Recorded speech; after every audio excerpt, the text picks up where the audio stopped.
समनि एमएलए मन्थ्रिफ्रा मावनो हायाखैमोन मावाखैमोन थांनाय 17 बोसोरनि सरकारा जेफोरखौ मावाखैमोन बेफोरखौ जोङो मोजाङैनो मावनो हादों। दासो ओंखारदों माखासे ज' जानायनि खोथा ना सिगांफोर गोबां हाग्रामा महिलारि सारा बै समाव खावलायदोंमोन।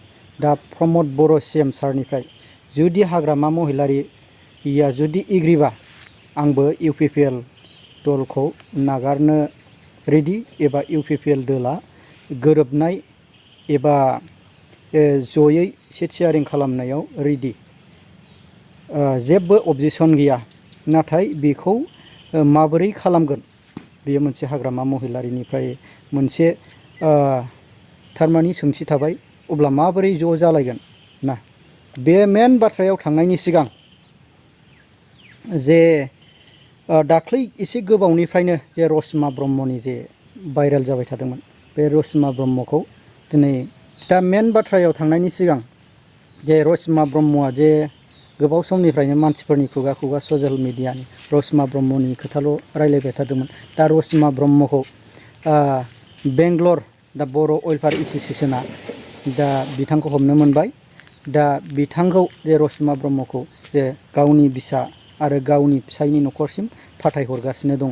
दा रायजोफोर नोंथांमोना रसमा ब्रह्मनि सायाव गोबां खोथा जोङो 40 समष्टियाव खनसे जोंनि बेनिफिसारि मिटिं जालांबाय गुबुन गुबुन मिटिंफ्रा जालांबाय। दा बे हिसाबै जोङो 40 समष्टियाव जोंनि जि दानि जि स्टेटास एबा स्थिति बेखौ जोङो जोबोद मोजाङैनो मोनबाय आरो आफाद हिसाबै जोबोद मोजाङैनो मावगासिनो दङ जोंनि बिबानगिरिफ्रा आरो नैबे समाव बिसायख'थि फैदों हिसाबै जिखिनि बिसायख'थिखौ लानानै जि प्रिपारेसन बे इउपिपिएल हान्जा हिसाबै जोबोद मोजां वेल अर्गेनाइज सोलिगासिनो दङ आरो नैबे बिसायख'थियाव जोबोद मोजां जागोन जों बेखौ मिजिंथिदों। मानोना जों गोबाव समनिफ्राय खामानि मावबोदों आरो बे 4 बोसोराव थांनाय 17 बोसोरनि सरकार एबा बिनिख्रुइ गोलाव समाव जायफोरखौ थांनाय समनि एमएलए मन्थ्रिफ्रा मावनो हायाखैमोन मावाखैमोन थांनाय 17 बोसोरनि सरकारा जेफोरखौ मावाखैमोन बेफोरखौ जोङो मोजाङैनो मावनो हादों। बेवहाय गोबां माखासे साननांगौ दङ मानोना आगोलफ्रावबो बेबायदि माखासे इनिशियेटिभफोरखौ लादोंमोन मालाबा साक्सेस जानायखौ नुवाखै।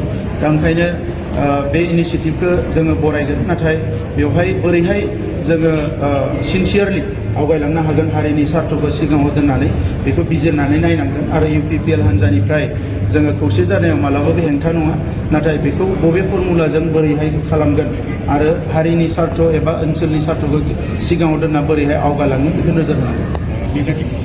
टाइम दङ दाबो जेब्लासिम इलेक्सन कड अफ कन्डाक्ट नाङा जोंहा एनाफ टाइम दङ आरो बै समसिम जोङो खामानि माव